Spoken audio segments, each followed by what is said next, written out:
같이 사도신경하심으로 5월 24일 토요일 새벽 예배를 하나님께 올려드리겠습니다.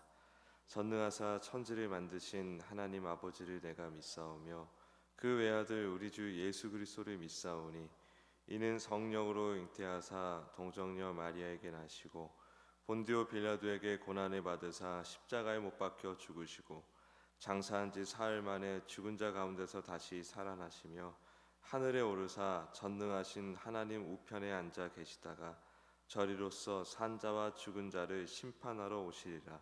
성령을 믿사오며 거룩한 공회와 성도가 서로 교통하는 것과 죄를 사하여 주시는 것과 몸이 다시 사는 것과 영원히 사는 것을 믿사옵나이다. 아멘. 찬송가 369장 올려드리겠습니다. 369장입니다.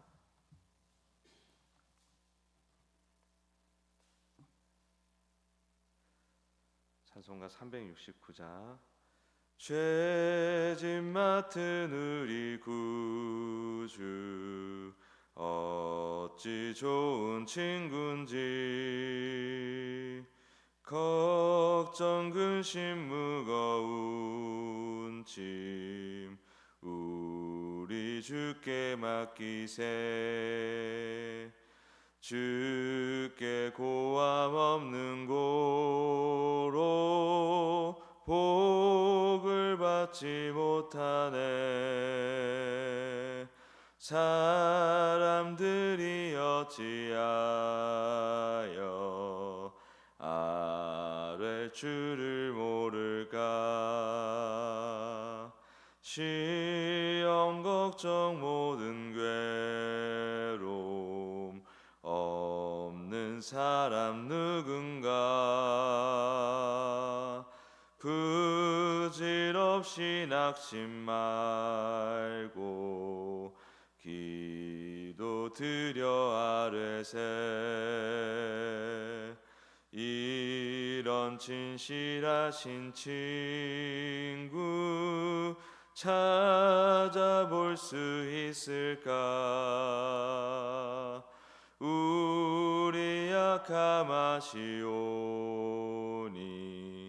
어찌 아니하릴까. 근심 걱정 무거운 짐 아니 진자 누군가. 피난처는 우리 예수 주께 기도드리세. 세상 친구 멸시하고 너를 조롱하여도 예수 품에 안기어서 참된 위로 받겠네. 아멘.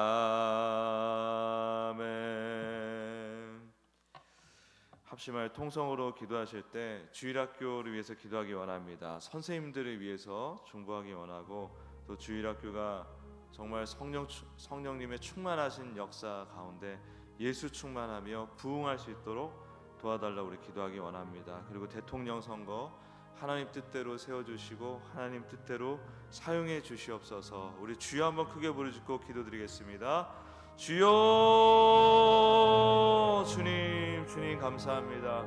우리 반석교회 주일학교 주님의 은혜가 정말 필요합니다. 주님께서 힘과 지혜를 부어주셔야 됩니다. 5년 전 10년 전하고는 또 다른 현실입니다. 아버지 하나님 불쌍히 여겨 주시옵소서. 이 지역에 있는 많은 아이들이 있습니다. 주님 그들을 예수님께로 잘 이끌어내는 우리 반석교회 될 수 있도록 주님 은혜를 베풀어 주십시오. 이 교회로 아이들을 이끌어 주시옵소서. 함께하여 주시옵소서. 주님 아이들을 잘 가르칠 수 있도록 도와주십시오. 우리 선생님들 늘 축복하여 주시고 늘 하나님 앞에 형통케 하여 주시옵소서. 우리 아이들이 우리 선생님과 함께 자라가는 주여 은혜를 누리도록 도와주시옵소서. 인도하여 주시옵소서. 대통령 하나님의 뜻대로 하나님의 사람을 세워주십시오. 또 느부갓네살 고레스 왕을 사용하셨듯이 주여 세상의 그 어떤 왕이라도 다 하나님 뜻대로 사용받듯이 주님 하나님 뜻대로 세워진 대통령이 하나님 뜻대로 잘 사용받아서 주님 이 나라를 부국강병의 길로 잘 이끌어갈 수 있도록 또 질서와 정의의 나라로 또 인도할 수 있도록 주님 그렇게 사용하여 주시옵소서. 함께하여 주시옵소서. 역사하여 주시옵소서. 하나님 감사합니다. 주일학교 선생님들 늘 힘과 지혜를 부어주셔서 아이들 섬기고 양육하는데 부족함 없도록 도와주시옵소서. 무엇보다 예수님을 잘 가르치기 원합니다. 말로만 가르치는 것이 아니라 예수님과 함께하는 그 기쁨, 동행하는 기쁨을 우리가 먼저 잘 누릴 수 있도록 선생님들이 먼저 풍성하게 누릴 수 있도록 도와주시고 그것을 바라보면서 아이들이 예수님에 대해서 도전받고 또 성령님의 충만하신 은혜 가운데 예수님을 진정으로 나의 주 나의 하나님을 믿고 따르는 진정한 부흥의 역사 있게 하여 주시옵소서. 주님 또 대통령 주께서 세우시고 또 사용해 주십시오. 진정한 부국강병의 길 그리고 여러 가지 불합리한 또 무질서한 것들 위헌적인 것들 다 바로잡고 이 나라를 질서 있게 조화롭게 또 하나님의 그 정의가 온전히 세워지는 그런 아름다운 나라로 변모할 수 있도록 주님 이번에 세우는 대통령을 통해서 이 나라를 여러 가지 수렁에서 건져주시고 온전케 하여 주시옵소서. 또 오늘도 주 앞에 드리는 예물이 있습니다. 하나님 앞에 형통한 가정이 될 수 있도록 축복하여 주시옵소서. 감사드리며 예수님의 이름으로 기도드립니다. 아멘. 오늘 나눌 하나님 말씀 창세기 3장 22절에서 24절까지의 말씀입니다. 창세기 3장 22절부터 24절까지의 말씀.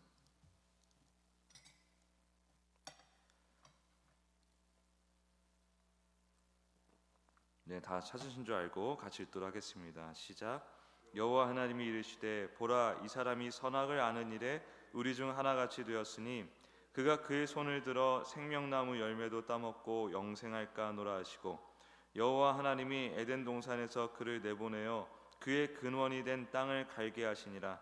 이같이 하나님이 그 사람을 쫓아내시고 에덴 동산 동쪽에 그룹들과 두루 도는 불칼을 두어 생명나무의 길을 지키게 하시니라. 아멘. 오늘 이 말씀을 본문으로 에덴 밖에서 만나는 하나님, 에덴 밖에서 만나는 하나님이란 제목으로 말씀 증거하기 원합니다. 창세기 3장을 보면 에덴 동산은 하나님과 인간이 얼굴을 마주하며 자유롭게 교제하던 거룩한 공간, 마치 하나님의 신전 혹은 성전과 같은 곳이었습니다. 당대 메소포타미아 문명의 신화들을 살펴보면 인간의 위상은 오늘 우리가 생각하는 것과는 사뭇 달랐습니다. 그들의 신화 속에서 신전은 왕이나 제사장 외에는 감히 드나들 수 없는 지극히 제한된 공간이었고 대다수의 인간은 노동을 주로 담당했던 그 당시 메소포타미아 신화 속에서 노동을 주로 담당했던 하급신들을 대신하기 위해 즉 신들의 노역을 위한 존재로 창조되었다고 여겨졌습니다. 대부분의 인간을 그저 신들의 필요를 채우는 도구나 노예 정도로 생각했던 것입니다.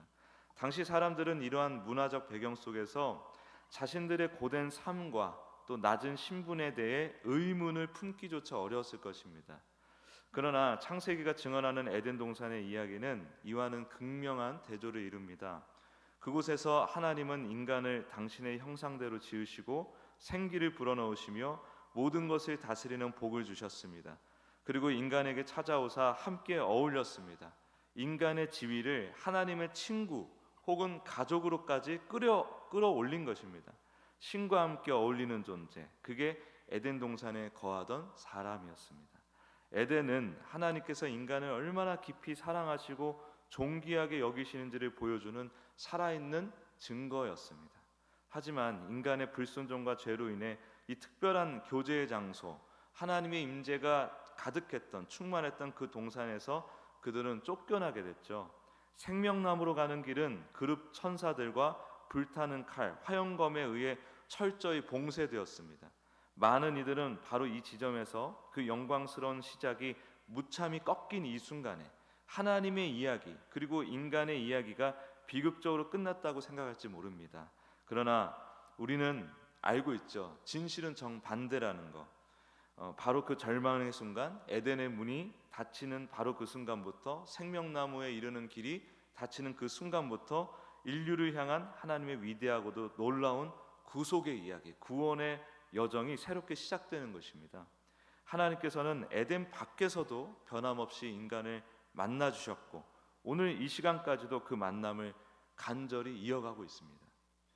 에덴에서의 추방은 단순한 형벌 그 이상의 의미를 지닙니다. 그 안에서 우리는 감히 헤아리기 어려운 하나님의 깊은 배려와 놀라운 구원의 계획을 발견할 수 있습니다. 하나님께서는 죄를 범한 인간이 그 생명나무 열매를 따먹고 영원히 살까?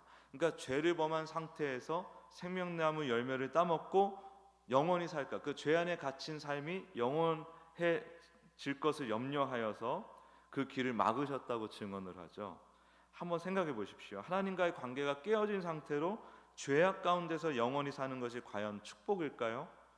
차라리 유한한 생명과 죽음을 허락하심으로써 생명이 유한하고 또한 결국 죽게 됨을 허락하심으로써 회개하고 구원받을 기회를 남겨두신 것, 이것이야말로 쫓겨남 속에 담긴 은혜가 아니고 무엇이겠습니까? 그러므로 에덴 밖은 단절과 절망의 그런 삶만이 아니라 오히려 하나님 되심과 우리를 향한 주님의 변함없는 그 아버지의 마음, 사랑의 마음, 그 진심을 더욱 절실히 깨닫게 하는 영적인 광야와도 같은 곳입니다. 아담과 하와가 무거운 발걸음으로 동산 밖으로 나아갔지만 하나님께서는 그들을 결코 홀로 내버려 두지 않으셨습니다. 하나님은 에덴 밖으로 쫓겨난 가인에게 먼저 찾아오셔서 말씀하셨고 에녹과 동행하시며 그의 삶을 받으셨으며 노아와 거룩한 언약을 맺으시고 온 세상을 구원하셨습니다. 믿음의 조상 아브라함을 부르시고 그에게 약속의 말씀을 주신 곳 또한 에덴 밖이었습니다. 이 모든 만남은 하나님께서 단 한순간도 인간을 포기하지 않으셨다는 강력한 증거입니다. 그렇습니다. 에덴 밖은 하나님이 계시지 않는 버려진 땅이 아니라는 거예요. 오히려 하나님께서 친히 찾아오시는 은혜의 땅, 만남의 장소였습니다. 그리고 마침내 이 모든 에덴 밖에서의 만남은 가장 위대한 한 사건으로 절정에 이르게 되죠. 바로 하나님이신 예수 그리스도께서 친히 에덴 밖으로 우리 가운데로 걸어오신 것입니다. 빌립보서 2장 6절과 7절은 이렇게 증언합니다. 그는 근본 하나님의 본체시나 하나님과 동등됨을 취할 것으로 여기지 아니하시고 오히려 자기를 비워서 종의 형체를 가지사 사람들과 같이 되셨고, 에덴에서 쫓겨난 인류를 다시 하나님의 품에 안으시기 위해 창조주 하나님께서 스스로 피조물의 땅, 죄와 고통과 죽음이 도사리는 에덴 밖의 현실 속으로 낮아져서 오신 것입니다. 그분은 이 땅에서 우리와 함께 숨쉬고 우리와 함께 아파하시며 마침내 우리의 모든 죄를 짊어지시고 십자가에서 보혈을 흘리셨습니다. 그 십자가의 사랑으로 말미암아 한때 굳게 닫혔던 생명나무로 가는 길이 다시 활짝 열렸습니다. 예수님께서 친히 또 선포하시죠. 내가 곧 길이요 진리요 생명이니, 이제 생명나무로 가는 길 바로 예수 그리스도, 그분 자신이 되신 것입니다. 오늘 예수 그리스도를 믿음으로 살아가는 우리 역시 여전히 에덴 밖에서 살고 있습니다. 우리는 지금 에덴 밖에서 살고 있어요. 이 땅에는 여전히 죄와 아픔이 있고 눈물과 상실의 그림자가 드리워져 있습니다. 그러나 사랑하는 성도 여러분, 우리의 이 여정은 결코 목적 없는 방황이 아닙니다. 우리는 지금 에덴 밖에서 예수 그리스도께서 열어주신 그 길을 따라 영광스러운 목적지를 향해 나아가는 거룩한 순례자들이라는 거예요.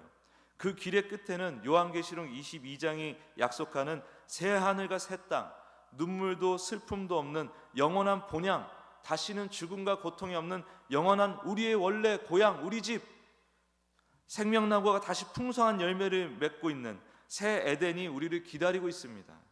그곳에서 하나님의 종들이 그를 섬기며 그의 얼굴을 볼 터이요, 요한계시록 22장 3절 4절의 말씀이죠. 그 약속하신 영광스러운 대면, 하나님과의 영광스러운 대면이 기다리고 있고, 에덴에서의 그런 교제, 에덴에서의 죄를 짓기 이전에 하나님과 인간이 누렸던 그 교제를 아득히 넘어서는 완전한 회복이 이루어질 것입니다. 그렇습니다. 우리는 지금 하나님의 거대한 구속사의 여정, 그 한복판에 서 있다는 거예요. 에덴 밖에서 하나님을 만났고, 또 그분의 따뜻한 손을 붙잡고 새로운 에덴을 향해서 힘차게 걸어가고 있는 것입니다. 사랑하는 여러분, 우리는 죄로 인해 에덴에서 쫓겨났지만 하나님은 우리를 버리지 않으셨습니다. 오히려 에덴 밖에서 우리를 만나주시기 위해 먼저 걸어오신 분이 바로 예수 그리스도세요. 우리는 지금 거대한 은혜의 흐름 속에 있는 존재들입니다. 구속의 역사, 하나님 나라의 서사 속에 우리는 단 한 사람도 우연히 지금 참여하고 있는 게 아니에요. 때로는 인생이 너무 막막하고 예측할 수 없고 외롭고 두려운 순간들이 찾아옵니다. 그때 우리가 기억해야 되는 거예요. 우리는 하나님의 섭리 가운데 지금도 걸어가고 있다는 것입니다. 그 길에서 예수님은 말씀과 기도를 통해 우리와 동행하고 계세요. 우리가 말씀을 가까이 하고 기도를 가까이 할 때 우리와 동행하신 예수님을 만날 수가 있죠. 그리고 이 여정은요, 결코 허무함으로 끝나지 않습니다. 공허함으로 끝나지 않습니다. 이 고된 인생 가운데 아무런 보람 없이 끝나는 인생이 아니라는 거예요. 분명한 종점이 있죠. 종점. 우리 지하철 탈 때도 종점 있지 않습니까? 종점이 없는 지하철도 있죠. 2호선 같은 경우 계속 빙빙빙빙 돌잖아요. 그렇죠? 근데 버스를 타면은 반드시 종점이 있습니다. 우린 지금 우리 인생에 종점이 있다는 거예요. 우리는 그 종점을 향해 지금 가고 있는 중이에요. 그 종점은 부활의 육신. 이렇게 막 늘 탈이 많고 나를 힘들게 하는 이 육신이 아니라, 죄 안에 갇힌 이 육신이 아니라 예수님의 은혜로 인하여 부활의 육신을 입고서 누리게 될 영원한 하나님 나라, 지극한 행복과 기쁨이 있는 하나님 나라. 다시 한번 말씀드리면 우리의 본향, 우리 집, 거기가 우리 집이에요. 그 다시 열린 생명나무, 그 생명의 강 옆에 생명나무가 잔뜩 지금 심겨져서 지금 우리를 기다리고 있습니다. 하나님과 얼굴을 맞대고 우리를 위해서 우리를 지극히 사랑하신 그 예수님을 얼굴로 마주하면서, 존재와 존재로 마주하면서 그분과 지극한 사랑을 누리면서 영원히 함께하게 될 것입니다. 지금 그 여정을 이미 시작하고 있어요. 이미 우리가 어떤 인생이라 할지라도 그 자리로 우리는 나아가고 있습니다. 거기는 완전한 회복의 자리고 완전한 행복의 삶입니다. 그래서 우리는 바라봐야 합니다. 우리 시선을 이 땅에 둘 게 아니라, 지금 할 게 너무 많아서, 지금 막 미션들이 너무 많아요. 그렇죠? 우리가 수행해야 할 과업들이 너무 많아서 늘 시선이 우리는 이 땅에 있을 수밖에 없지만, 그래도 우리는 최종적으로 그 종점에 우리는 시선이 맞춰져 있어야 돼요. 지금 내딛는 걸음은 가끔 흔들리고 넘어질 수 있습니다. 넘어지는 게 당연한 거예요. 넘어지지 않기 위해서 애를 쓰지 마십시오. 넘어질 것 같으면 과감하게 넘어지십시오. 그리고 다시 일어나면 됩니다. 주님께서 우리를 위로하실 때는 어떤 식으로 위로하시냐면은 그냥 이렇게 힘내 뭐 이런 식으로 위로하시는 게 아니라, 우리를 먹이시고 쉬게 하시고 회복시켜 주시고 힘을 주셔가지고 다시 일으키세요. 그리고서 등을 슬쩍 미십니다. 우리가 가야 될 그 길, 종점으로 향하는 그 길을 끝까지 갈 수 있도록, 하나님 나라에 끝까지 이룰 수 있도록 하나님 우리 등을 딱 떠밀어 주세요. 그게 하나님이 위로입니다. 하나님의 격려예요. 그게 그 격려를 받고 그 위로를 받고 우리는 계속해서 하나님 나라를 향해 나아가야 되는 것입니다. 세상 어떤 것으로도 비교할 수 없는 엄청난 보상이 있고 만족이 있습니다. 기쁨이 있습니다. 새 하늘과 새 땅, 새 에덴이 우리를 기다리고 있습니다. 그러니 에덴 밖의 이 순례길에서도 낙심치 마시고, 넘어지더라도 아주 엎드려 퍼져 있지 마시고, 우리를 위로하시고 회복시키고 가야 할 길을 마저 가도록 힘을 주시는 주님을 힘입어 이니 일어나시고 나아가십시오. 담대히 나아가십시오. 에라 모르겠다고 그냥 나아가십시오. 그 길 위에 살아계시는 하나님을 찾고 하나님을 깊이 만나며 그 주시는 은혜를 풍성히 누리면서 오늘도 담대하게 계속해서 하나님 나라를 향해서 발걸음을 내디디시는 저와 여러분 되시기를 예수님의 이름으로 축복합니다. 기도하겠습니다. 하나님, 우리가 우리의 삶의 시선이 고정될 때마다 우리는 좌절하고 절망합니다. 허망함을 느낍니다. 그러나 우리의 본향이 기다리고 있습니다. 그리고 우리가 가만히 서 있는 것처럼 보이고 가만히 이 땅에서 늙어가고 죽어가는 것처럼 보이지만은 실상은 주님께서 우리 손을 붙들고 하나님 나라를 향해 지금 가고 있는 줄 믿습니다. 우리가 믿음의 눈을 들어서 우리가 장차 이르게 될 본향을 보게 하여 주십시오. 그리고 그 본향에 우리의 고향에 우리를 무사하게 안착할 수 있도록 도착할 수 있도록 우리 손을 꽉 붙들고 계신 예수님을 바라보게 도와주십시오.